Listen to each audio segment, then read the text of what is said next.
Hello everyone, this is in response to a pretty often request asking about the FMS/Autopilot on the Airbus A320neo.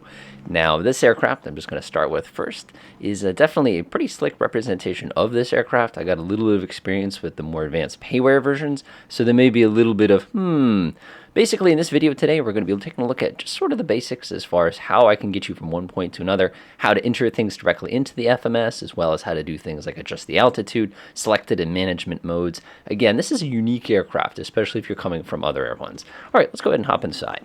So first things first, when you find yourself sitting here, if we're at the ramp, we want to go ahead and get ourselves electrical power. Doing that's pretty straightforward. You just kind of look up above your head, and you have these two battery switches. I'm just going to pop them real quick, and you're going to notice you've got this little light that says exterior power, and it has this little thing that says avail. If I click that, we now have electrical power to the aircraft, and we're not running the batteries down. That's really important if you're going to be sitting here programming our FMS. Speaking of our FMS, if you press Control 5 on your keyboard, you can jump down to this MCDU.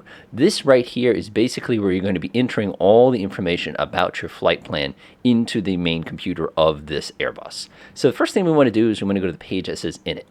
When you go to this one, it's going to bring you to this neat little thing here that's going to allow you to tell it where you're coming from and where you're going to. Now, if you had set up a flight plan before you set up this flight, this information will be pre-filled out for you. I highly recommend that you do that because this is a bit of a process to go ahead and dial everything else into the FMS. But, you know, we're going to do it anyway just for process. So today we are at Francis Green Airport. That's PVD. We're going to use a slash, and then we're going to say where we're going to. In this case, we're going to be going to Bradley International Airport here. This is where most of my scenery has been saved to the cache. After typing that in with the little slash in the middle, I'm just going to click on this soft key right next to this box here. As soon as you mash that, it's going to pop up this little menu looking for any flight plans you've already put into the computer. Now, this is neat because if I've done this flight before, you'll actually see what you need. In this case, I don't have one, so I'm just going to click the return button. So now we are nice and initialized.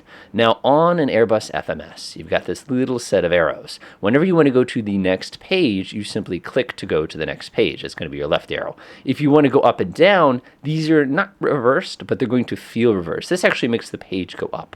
And again, you'll see exactly what that is. Now, in the real world, there's another detail that we're going to put in here, and that's going to be right down here where it says cost index. Cost index is simply a ratio of how much fuel I want to use to climb versus, again, you know, if maintenance is more expensive than fuel, then we're going to want to use a really, really high number. If fuel is more expensive than maintenance, we want to use a really low number. It's basically something that's going to dictate what kind of performance we're looking out of this aircraft. As far as I can tell, it doesn't make a difference, so I'm just going to put 100 in. You can look up your specific airline's cost index if you need to. Again, this is you could do a whole video dedicated to what this actually does. I'm just going to put it in like that for now. Flip over to this page. This is where you can go ahead and dial in things such as how much fuel you're going to be taking. So, for example, if I know that my trip, normally, let's say it's going to take, again, it's not going to take 1 ton. You could come in here and, you know, I could say something like it's going to take 22 minutes or whatever it is. And normally that would allow you to dial that in so the aircraft could actually estimate all these details. We'll actually come back to this in a little while. So now that I'm initialized, it's time to actually go ahead and dial in our flight plan. So what I'm going to do is I'm going to come down to this guy that says FPLN and go ahead and click on that. Now, on an Airbus, the way you dictate my waypoints is actually by selecting the previous waypoint and then adding a waypoint to it. So you're sitting there going, okay, show me. Okay, fine. So for example, I'm taking off from PVD and I'm going to be traveling along the Victor 3167 airway all the way to HFD, Hotel Foxtrot Delta, and then swinging around to land at Bradley. So if I wanted to enter my first waypoint, which in this case is called Jewett, I'd simply click right here, and then you're going to see that it has an option for departure if I choose a departure. Today I'm not going to do a departure. This is a pretty short flight, but you're going to see this thing that says next waypoint. So in this case, I noticed that my first waypoint that I'm going to be interested in, whoops, got to be careful there, is going to be Jewett. So I'm going to type in Jewid,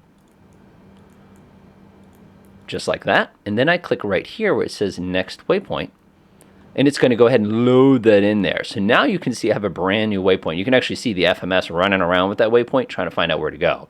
Now my next waypoint after that one is HFD. So to do that, I'm going to select the waypoint I just inserted, type in Hotel Foxtrot Delta.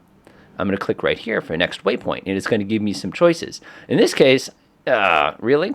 I'm going to pick the one that I know that works. Now, this flight plan is not complete until you click this button down here. The moment I press that, it goes ahead and saves my flight plan. So now I'm taking off from PVD, flying to Jewett, slowing down, getting to Hartford, and then I should arrive at Bradley. Now, you're probably sitting there going, well, that's actually not so bad. I kind of like that. That's cool. So what happens if I accidentally do one of these things? It deletes it. So if you press the clear button and select the waypoint, it's gone. So I highly recommend that we go whoops and hit undo. That's one of the neat features of this particular version of this FMS. It's pretty easy to use. So what you would do now is you go through and you lock in each one of our little ones. Now, something worth noting, let's say I say 1000/ real quick. Notice when I hit that, it doesn't give me the ability to dial its altitude. So that's something you kind of want to watch out for. This stuff with fixes, don't worry about this too much. Again, you can come back and edit them later on. If you set up your flight plan automatically, it will actually allow you to dial in a lot of these details. Speaking of details, let's go ahead and take a look at our performance page now. Now, performance is, remember, this is they used to call this the electric airliner, basically. There's a lot of really cool controls in here. For one, it'll give us all of our V-speeds, in this case, our rotate speed. Again, this is assuming we do 2 notches of flaps. We can see it's going to be 119 knots. We can change our transition altitude. We can even do things like if we have a noise abatement procedure, we can come in here and change our thrust reduction altitude. This is going to be important later, as you'll see, when we have to try to fly this thing. We can dial in the runway. We can even dial in things like a flex temp. Now, what's a flex temp? We can actually trick our engines into believing it's hotter outside than it actually is to cause the engines to spool down a little bit in order to conserve their lifetimes. You could come in here and for example, I'll say 45, this is going to be Celsius. And now if I take off using this, my engines will actually not work as hard, which you want to calculate this carefully, and that's for a completely different day. Now, the cool thing is here, now I've dialed in all my takeoff details. This is everything I need to know. So now I can go to next phase, and you have a climb setting. Notice there's a cost index. This allows you to dictate what speed you'd like the aircraft to climb at. So in this case, it says manage, that's what that little star right there means, at 132 knots. This will change as soon as we get airborne. But what we could actually do is, let's say they call us and say, well, we don't want you guys doing more than 230 knots. You could come in here and actually dial that in so that you'd be using this speed to climb versus what the computer thinks is the best climb speed. Now, after that, of course, you come to the cruise. Now, this is where you're going to be able to go ahead and see what your cruise settings are. In this case, notice it's managed to be 250. Of course, depending on how high we actually go up, this could actually be a different value. Coming over here, you can set all your descent details. Like right now, I can crank up my descent speed just a little bit higher. If I want to get rid of that, I can do whoop. And just come in there and clear that out. Of course, then we have our approach. This is something we'll worry about quite a bit more in detail once we get closer to the ground. And then, of course, if you need to go around, you've got all the details that you need to do right there. And that's going to be basically all there is to it as far as it goes. One thing I want to say, though, is if you go back to the init page, and I meant to mention this a second ago, this is where you're going to be dialing in your cruise flight level. So, for example, our flight is only going to take us up to flight level 110. I can click here, and now we've dictated exactly how high we want to go.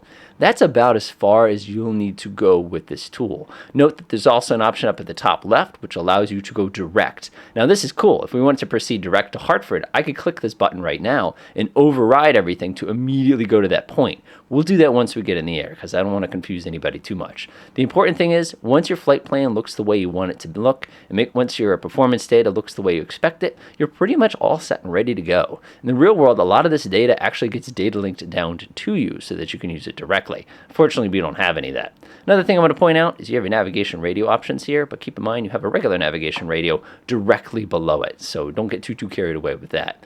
Generally, when I'm flying, I like to use the regular flight plan page just to kind of keep an eye on things. All right, with that all set, let's go ahead and take a look at everything else. I'm going to go ahead and pop my head back up here real quick. I'm actually going to reach up and turn on a couple details here. Flip this to automatic. I'm going to go ahead and push the master switch for the APU. Go ahead and turn my fuel pumps on.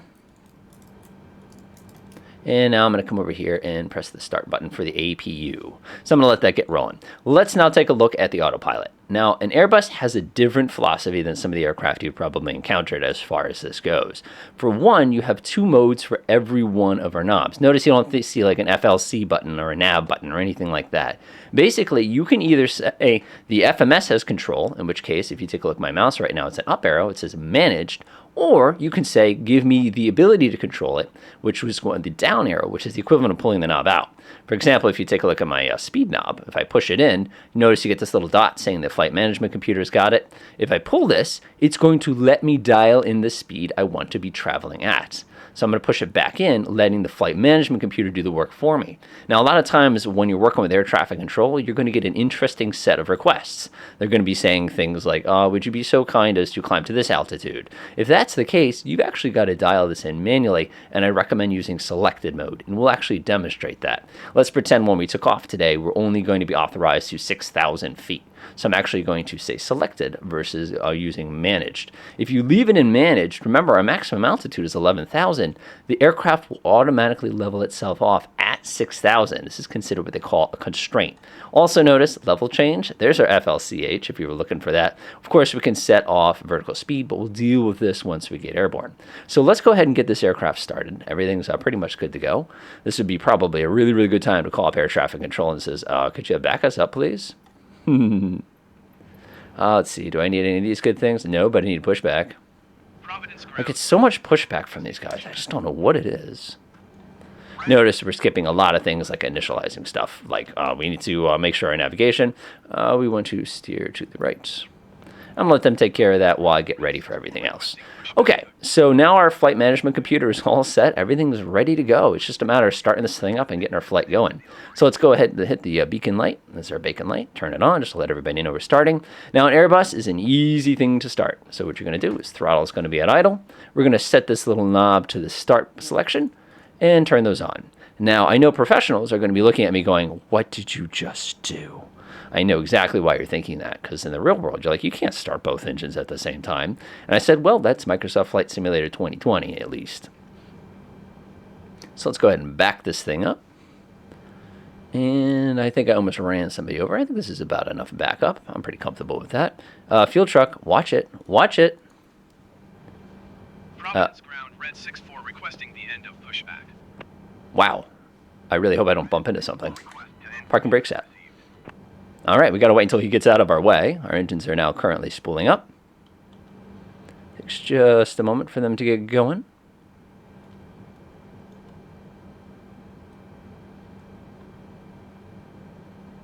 All right, looking pretty good. Now you're probably sitting there going, but you skipped a step. And the answer is yes, I did. In order for these engines to actually start, I'm actually going to shut them both down. Again, this was a mistake. I apologize. You have to actually turn on the APU bleed first. You got me. Now let's try it. It's going to be a little bit more polite now that it's actually got some air pressure and you can see the engines are actually turning over. Oh man, that was a bad mistake. I apologize for that. I really should have followed a slightly tighter checklist. But again, the focus is going to be on the flight management computer as well as the MCP. Am I causing a bit of a backup here? Kind of looks like it. Oh well. Let's go back to clearance. We can actually request clearance now that we've dialed things in. I'm actually going to be departing to the west. Providence ground, red 64, request taxi for west departure with uniform. Red 64, taxi to and hold short of runway 16. Hotel Echo. Ooh, we're doing runway 16 today. Nice. I have no idea how I'm supposed to get around those guys. I guess. Oh, there they go. Come on. Come on. All right, while that's going, I need to get everything else up. So let's go ahead and dial in our flaps. Looks pretty good to me. Everything's all set there. Everything's all set there. Are engines available? Yep, engines are available. Awesome. So now that we know that the engines are started properly this time, I'm going to go ahead and look up here. I'm going to go ahead and shut this one off. Shut off the master switch. Everything is looking really, really good. I'm happy with that. Happy with that. Now I have to somehow navigate around these two guys. Yeah, I'll take that taxi clearance. Red 64, please acknowledge. All right, guys, you're going to have to move because I'm a little bit bigger than you are. Okay. Give it a little bit of power here. Come on, come on, come on, come on. Excuse us. Excuse me. Watch the right wing. Watch the right wing. Oh, boy. Oh, boy. Thank you. Thank you. And I think I almost took off half the wing. Whew. I know you guys at home are going, oh, my God, twitch, twitch, twitch, twitch, twitch. It's all right. All right, those two fuel trucks are out of my way, and I am on my way. Beautiful. All right, so let's talk about the throttle on an Airbus. So if you're used to Boeing or other aircraft, you usually think of the throttle as you push it forward, you speed up, you pull it back, you slow down. That's not that far different on an Airbus. The only difference is that on an Airbus, that auto throttle actually has modes that you can set it to that actually works a little differently, and I'll actually show you what that looks like in just a second. Again, I'm just trying to show you the FMS and the MCP here. Go ahead and hit the brakes. I'm going to go ahead and show you what this looks like real fast. parking brake on. All right, so if you look at the throttle itself, you'll notice that it has a CL notch, it has a flex notch, and it has a toga notch. This simply means that when I take this throttle, if I'm anywhere in this zone, I'm basically manually setting the RPM of the engine and the thrust. If I put it to this line, it's basically going to manage it for me. If I put it to this line, it's going to give me everything we have. If I push the throttle to this line here, instead of giving me everything it has, it's going to give me whatever that flex power is. Again, don't worry about that too much. We'll take a look at that in a second. All right, let's go ahead and get rolling. I'm actually going to go ahead and ignore you because, again, we're just showing you off how the FMS works. Always get permission before you take off. Let's go ahead and release the parking brake, get us rolling. Strobe light's going to get flicked on. We're going to flick on all of our lovely takeoff lights. Awesome. Go get us going. And I'll show you what I mean. So for today's takeoff, we're going to be using a maximum performance takeoff. Now again, this is a nice quirk on this aircraft because I can literally just push the throttle all the way to the firewall and the engines will automatically get me the best power that I'm going to need in order for my takeoff process. Myself just a little bit more power here. All right. Ooh, this is a short runway. All right. Go ahead and hit the brakes there. And let me show you exactly what I was talking about. I'm actually going to pause. Okay, take a look. So if I push my throttle all the way to the climb detent right there, you're going to see here that it's going to say climb. You'll notice my engines are spooling up to climb power. If I push it up to where it says the word flex, you're going to get a new indication that's going to say flex.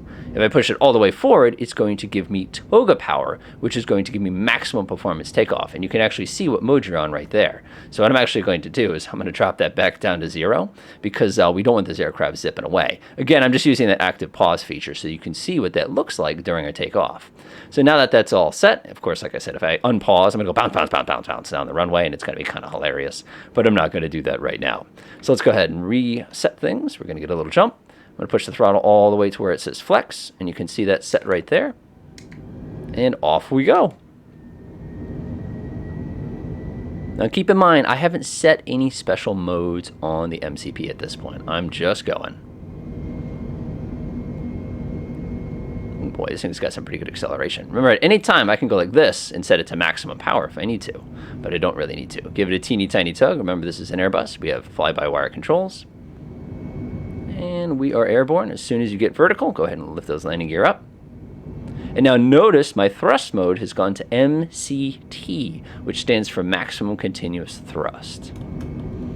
Get rid of those flaps. Again, we're running pretty light today. Notice no flight director indication. If you want that, you have to come by and push this button right here. Flight direction is basically telling us that we're going straight. I'm going to go ahead and start turning towards our course. The nose up just a tiny bit right now. Now what's going to happen is once we cross 1,500 feet, watch this. Do you see where the thing says LVRCLMB right here? It's reminding me to set it to climb mode on the throttle. As soon as you do that, notice the throttle is automatically bringing itself down to whatever the desired climb power is. Of course, now the flight director is like, go down, because we're going from massive takeoff thrust all the way down to kind of a normal thrust here. Give that a nice gentle push. Again, we're holding about 250 knots. It's going to get us to our correct altitude. I have not turned on the automatic pilot yet. We'll do that in just a moment.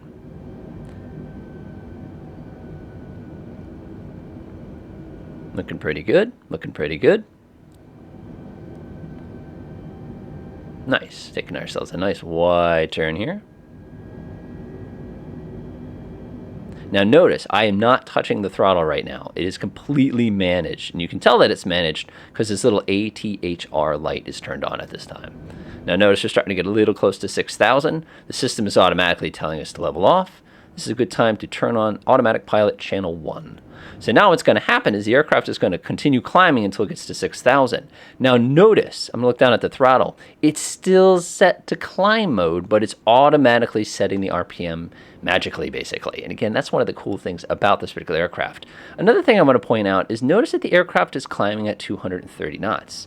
You're probably going, isn't that a thing we did? It actually is a thing you did. If you go back to the performance page, you'll notice we selected 230 knots. So if I come in here and say 250, you can actually overwrite that if you choose to do so. Again, it totally depends on what your requirements are on a given mission. Also notice that the speed mode has been managed. So if I push that button in, now it's going to pop up to 250. Isn't that cool? That's, again, a little different than you're probably used to. So let's say we go ahead and get a call, and they say, just climb and maintain 8,000. So we say, here, climb and maintain 8,000. So what I'm going to do is I'm going to dial in 8,000. And I'm going to press the down arrow. I'm basically pulling the knob out, saying, give me control. So what's going to happen now is the engines are going to automatically spool up, and we're going to start climbing vertically once we get up to power. How do we know that this is working? Because the climb indication just popped on moments ago. Now notice I'm not dialing anything in as far as navigation information goes. Right now, the navigation information is coming from the FMS and is being driven through, if you want to think about it over here, the managed heading mode. Again, it's just a slightly different way of looking at things, but it works really, really effectively. Note now that since I've given control of the speed to the MCP, I should say the FMS, we're automatically climbing at that speed I selected down here. You can see we're working our way up to 8,000. Now here's a word of warning. If they suddenly called you back and said, climb and maintain flight level 110, you'd have to come here and give the knob a touch again in order to get it to actually go up to there and not level itself off at 8,000. So again, that's something that's going to happen. So let's go ahead and continue to climb as we make our way up here. And let's take a look at some of the other modes on the MCP here. There we go. This is Control 2, by the way. So now let's say for a second they call us up and say, could you take a turn right heading 340? And you're like, 340. I'm going to come to this knob. I'm going to press down, and I'm simply going to dial in 340. And just like that, the aircraft is now turning to 340. Notice this dashed line here that simply says that I am manually controlling the aircraft's direction. If you want to switch back to go ahead and proceed back to your course, just come over to the knob and press the up arrow on it, and this line immediately goes solid again, and now the entire aircraft starts turning back towards it. Because in essence, we've given the flight management computer control of where we're going. In this case, it's going to be taking us over to Jewett right here. So we're getting ourselves a little bit of altitude here. Everything's looking pretty good. It's a good idea to start playing with some of the other buttons. Now, let's say they call us and say, go ahead and reduce speed to such and such, caution traffic or something. Or even better, notice that our speed right now is only about 290. Let's say we want to manually control the speed. I just press the down arrow, give this thing a couple wheels, and now we're doing 310 is going to be our selected speed. That's a really, really tricky thing that you're going to have to kind of get used to. But remember, I never have to touch the throttle in order to do any of this. It's completely managed by the flight management computer. So I think that's really, really cool. You can see it's out doing a little bit of chasing. And at any time, if they call us and say us to maintain on navigation, we can just come up here and press the up arrow, and then it's going to pick whatever we decided when we selected the performance page. Just like that. So again, that's sort of a neat trick with this aircraft that you're not going to get on a lot of the other aircraft. Whoa. All right, let's take a look at some of the other features. But first, I'm being extremely rude to my landing lights, and I'm being extremely rude to the people who, again, are all professionals. I am not a professional. I do not fly airliners. I just have a good time with it. I can make them work the way I want them to. All right, so we're approaching Jewett. Let's go back to our little MCDU here. So you can see after we cross a waypoint, it's going to select the new waypoint in green for us. In this case, our next waypoint we're going to be traveling to is Hotel Foxtrot Delta, which is Hartford VOR. Now, one thing you haven't seen yet is how do I set up how I'm going to land the aircraft? Well, that's all going to be managed from here too. So what I'm going to do is I'm going to click on Dest KBDL, Kilo Bravo Delta Lima, and then it's going to give me this option for arrival. Now, arrival is a catch-all term for both arrivals and approaches. So if I click this button, I can then select which one I want to do. In this case today, I'm going to do ILS Tree Tray. And if you click that, it's going to automatically let you choose your terminal arrival procedure. In this case, I'm not going to pick one. And it also will give you transitions, assuming there are any transitions. You can also, of course, go to VIAs. In this case, there's no VIAs here, so I'm just going to hit no VIAs. And again, this would be if there's a specific waypoint to start at. And as soon as we're ready, we just come down here and click on Insert Temporary. So now look what happened. Our aircraft now is automatically lined up with HOMI. You're probably sitting there going, but wasn't it aimed up at HFD a minute ago? The answer is it was. The reason it's now pointing at HOMI is because HFD is one of the waypoints for ILS Tree Tree's approach. Now, if we had to, we could always come in here and press the DIR button, and we could go ahead and dial in one of our waypoints. And we could immediately overwrite it and say, hey, I actually wanted to go to HFD VFR, Hotel Foxtrot Delta, as opposed to where I was going to that new position. So in this case, I'm not going to select that. I'm just going to leave my flight plan on its own, and we're going to start getting the aircraft ready for a landing. Pop back up here. Again, make sure you always maintain whatever air traffic control tells you to do. Whoop, we're loading in a city. Go ahead and say, I believe it's 1,800 feet. Beautiful. So one of the problems people usually have with this system is they're like, why can I not get 1,800 feet? They do one of these things for 20 minutes and it never works. The reason for that is if you want the hundreds, you have to go to this little lever behind it and click on it, and now it will give you the hundreds. Again, if you click on it again, now you just get the thousands, in this case 1,800 feet. So in this particular case, we're going to go ahead and do I'm going to descend on my own. I'm going to go up to the knob. I'm going to press down on it. Again, I'm pulling it out. I'm taking control. And you're going to notice you get a new message that says DES. That is a managed descent. Now, if I wanted to, I could actually take my throttle and pull it all the way to 0, which sets us to idle mode, which is going to give us an open descent. You're probably sitting there going, okay, you're blowing me away here. Well, what does that mean? Well, an open descent simply means I get to play with the throttle to tell us how fast we descend. Remember, it's just a flight level change that we're doing here. All right, obviously when we travel under that distance, we have to be tremendously careful of going that speed. That, again, was sloppy piloting on my part. Awesome. All right, let's go ahead and flick on the landing lights and get ready for a landing. Oh, I'm getting a little laggy, but I know we're getting close to a city. Looking good, looking good. It looks good, looks good, looks good, looks good. Lovely. Again, I'm abbreviating a lot of procedural items here, only on account of the fact that it's either not simulated or, again, my focus is I just want you to be confident with this. Actually, I'm going to go ahead and get this to managed mode because I don't need to be doing 285 right now. All right, we're going to start our descent down. Beautiful Eastern Connecticut here. Usually you can see the rest. Yeah, you can see it. You can make it out today. Not bad, not bad at all. Let's zoom our view out just a teeny tiny bit here. And we're doing a big old circle here because of the way that this works. I'm actually going to kind of speed it on its way. Heading hold mode, I'm actually going to set it all the way over here, get us a slightly better lined up for where we need to go. Beautiful. I should have timed that a little bit better with that particular waypoint. Otherwise, we're going to end up zipping to it, and that's not going to work too well for us. Awesome. So again, that's going to be your absolute basics. Let's start thinking a little bit about how are we going to now go ahead and land this aircraft. Now, the approach hold on this is actually pretty simple. The one thing you're going to need to know is you're going to need to know your ILS frequency, and you're going to need to make sure that your course and everything is set up correctly. So to get that going, again, I'm just kind of waiting until everything kind of brings us around here. Yeah, see what it did? It took us to that waypoint, brought us over here, and then spun us back around. Again, it's just little things you're going to have to watch out for when you're doing your flight planning. You would never do a flight this abbreviated with this aircraft anyway, so kind of keep that in the back of your head also. Bring us around. I think that's going to be 300 degrees or so. Again, I'm just going to set this up by hand to make my life a little bit simpler. Nah, it looks like it's going to be 313. Right there. Beautiful. Again, I'm just doing it manually to save us a little bit of time here. Okay, so let's talk about an approach of this aircraft. So now we've selected our approach procedure. We came down here. If you're wondering why the camera's tilted, by the way, it's just the nature of the fact I'm turning. So what we could do now is if we want to plan that, we're going to go to perf, next phase, and then we get the approach. Now, there's a lot of stuff going on this particular page. You have your transition altitude, which it'll automatically take from before. We can dial in the local atmospheric pressure. We can do the local temperature. We can do the magnetic and the wind, and it will actually pre-calculate a lot of work for us automatically. This number down here, by the way, is going to be our approach speed. Now, normally on this Airbus, you could actually come over here and select between configuration 3, which just means I'm using 3 notches of flaps, and full flaps just by clicking these 2 buttons here. But at this time, it doesn't seem to work the way I want to. The other thing you want to watch out for is going to be these 2 details. I actually have to put the engine back to climb mode because I'm going to leave it as a managed descent. There it goes. All right, so now what you're going to see here is you're going to see MDA and you're going to see DH. For those of you who are doing instrument procedures, you'll know the difference between an altitude and a height. An altitude simply means you're going to be above sea level. A height means you're going to be above the ground. So in this case, I'm just looking at my approach plate real quick. I notice that my decision altitude is going to be, I got to take a look at it real quick. Let's see here. Ooh, looks like the weather in the real world is not so good. Doesn't surprise me. That's what hurricanes do. Looks like our decision height is supposed to be 580 feet.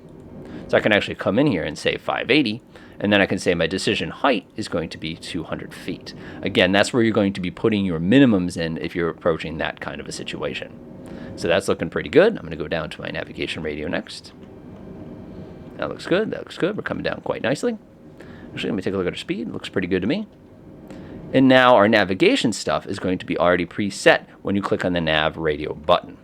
Now notice it's already pre-selected our ILS frequency for us, and it's pre-selected our course. We can actually come in here and do something silly. Like for example, if I want to pick an ADF frequency, I could do that. If there was a particular frequency I wanted to do any sort of VOR work, I could dial that in. You can even dial in what the course is going to be. So in this case, I happen to know for this runway, the course is going to be 328. So you can come in here and do that. If you wanted to be able to monitor the ILS separate from a VOR, you can do all that work inside this radio navigation page. Again, for those of you who are familiar with these things, this will be relatively straightforward. It's just going to be there as opposed to in the radio directly behind it.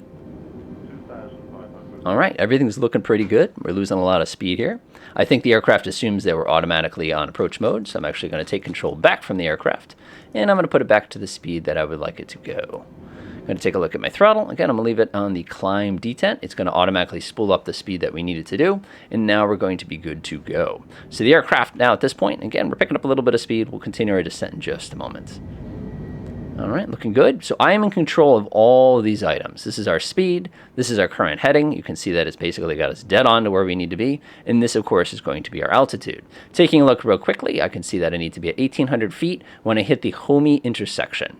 But there's another intersection called Hadux, H-A-D-U-X, which is going to be at 2,500 feet. So why it decided to skip that intersection, I'm not 100% sure. Again, I have to experiment a little bit with this myself. But I am going to bring the aircraft around, and we really need to start thinking about landing. We're a little low. This, by the way, is your radar altimeter setting. You don't want this to get too low. And again, obey air traffic control. If they told you to be at a certain height at a certain time, make sure you're at that certain height at that certain time. And again, check your flight plan. I just want you guys to be comfortable with this. I just want you to be comfortable with this. You know, we're not going to do too much of a formal flight here, only on account of the fact I'm still getting used to this aircraft myself. I just, like I said, want to share everything with you. Let's go ahead and take a look. Our speed looks good. Our altitude's good. That looks pretty good to me. We are perfectly on course. Again, I'm taking control just to make things a little bit easier for me. The ILS system is set up. Our performance is set up. I'm just trying to work my way through it backwards. Okay, that looks good. QNH looks good. At any time, by the way, you can come over here and actually turn on the radar if you're so inclined. This is actually the button for it in case you're curious what that switch actually does.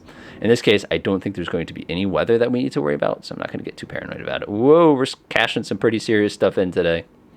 All right, looks good. So now we're pretty much ready to land this aircraft. Now it's just a matter of getting a little bit closer, which will be in just a moment, and then we're just going to come around and land it. Obviously, you wouldn't normally be flying this low. We'd probably be closer to 2,500 feet. Oh boy, this is definitely a choppy forest, but that happens. I have done some things to try to improve performance a little bit since we had launch, but it just seems basically that streaming is still going to be the kicker right now. Get a little closer. I'm actually going to flip this on. Now, when you are doing an ILS coupled approach with this aircraft, highly recommend you come up and press the LS button. If you don't do that, you're not going to get an ILS display. Notice the moment I did that, it automatically told us what ILS frequency we're talking to. It automatically told us how far away we are from it, as well as its default frequency.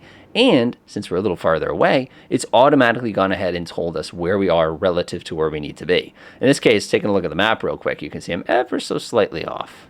Bring myself to the left just a teeny tiny bit here. And then we should be right on course. Again, we're going to do an automatic approach here. I'm going to let the aircraft do all the flying all the way down to the ground just to make things kind of interesting for us. All right, notice we're starting to get vertical information. Like I said, we're a little low. I don't know why I decided to shave off that first intersection. Without that intersection, you can imagine it's going to be a little tricky to be perfectly lined up here. Hence, we're so low right now. We're basically 1,000 feet off the ground. All right, I need to come to my right a teeny tiny bit. At any point, of course, I could give control back to the rest of the aircraft. Once we get close to this point, we're really going to have to start slowing down, because if you look, we're only 19 nautical miles away or so. Looks pretty good now. Again, if you're in something like VATSIM, you're going to be doing a lot of manual control up here. It's much, much safer, by the way, to build, like I said, the navigation plan inside of the little nav flight planner in Microsoft Flight Simulator than it is to try to enter each waypoint by hand. It's also going to mean the built-in air traffic control is going to be much more polite to you. It'll actually know where you're going, and that's going to be, like I said, much better, at least at this time of this version of this program. All right, ripping over. I'm curious what lake that is. I haven't actually looked outside for a little while. We're just about to hit the Homey. That sounds kind of funny. All right, just taking a look, making sure everything makes sense. We're going to start our deceleration in just a moment. Keep in mind, if we were on managed mode for this, all of our different modes up here, this would start slowing us down quite a bit earlier. It would start changing our altitude quite a bit earlier. Everything would be happening. But again, just for the purposes of keeping things moving today, I'm going to take more manual control of this aircraft. Looks good. ILS is showing we're about 14 nautical miles away. Does not surprise me. Just doing a quick guesstimate. This is about 5 miles. I actually want to come to my left a teeny tiny bit here because I want to hit the ILS, which is going to be like this, a little bit smoother. All right, we're about 13 nautical miles away. It's going to be, I can't do the math quick enough in the back of my head. It's going to be something like minute 50, I think, is total approach time. Notice, by the way, our selected decision altitude is right here.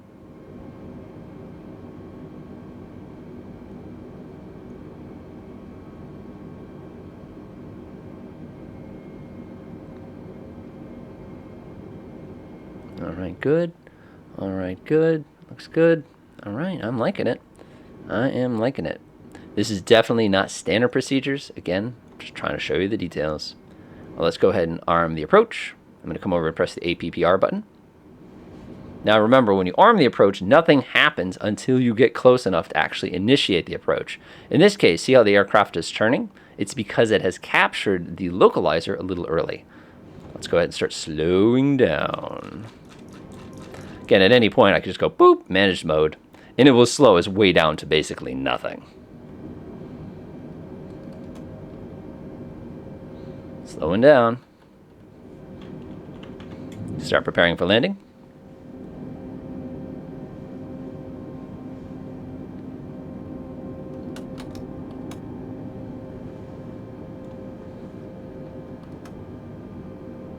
There we go.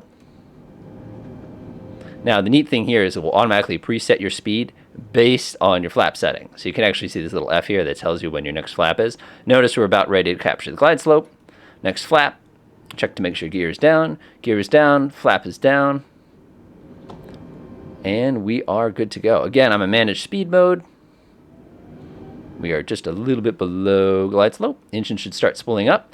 I'm still on the same detent I was basically when I took off. Last notch of flaps. If I look out the window, let me go ahead and look out the window so everybody can see. Ta-da!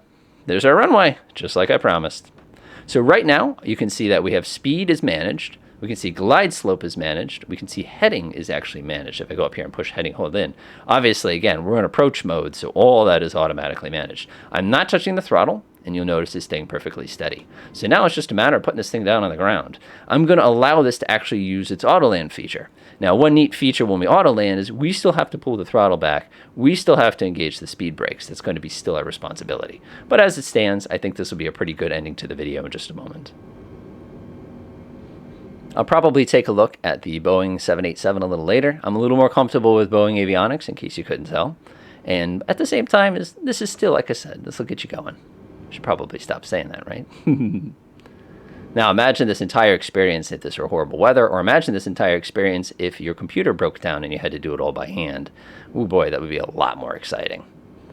All right, looking good, looking good, looking good. Remember, at any time, by the way, if you need to abort the approach, you just take the throttle and jam it up to the toga option, and it assumes, oh, we're going around 900 feet.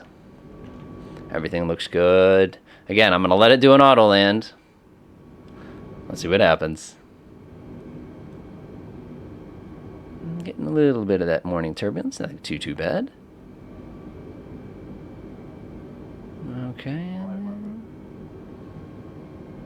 Looks pretty good. By the way, if you take this aircraft off of automatic pilot, expect the nose to spike up on you. All right, looking pretty good. Notice it says land. That's a good thing. It's assuming we're automatically landing.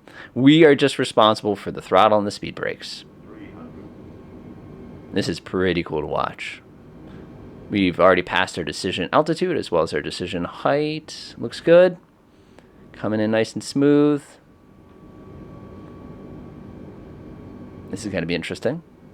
Still not touching the controls. 60, 50, 40, 30, 20, retard. Ooh, that was not much of a flare. Roll out. Reverse. Full reverse. I'm going to help it out just a little bit. And we are at our destination. All right, hopefully this video helps out a little bit with the controls and the Airbus. The flight management computer, like I said, it's got a lot of the details the real one does, but not quite everything, and it should be more than enough to get you started on flights with it. Other than that, enjoy.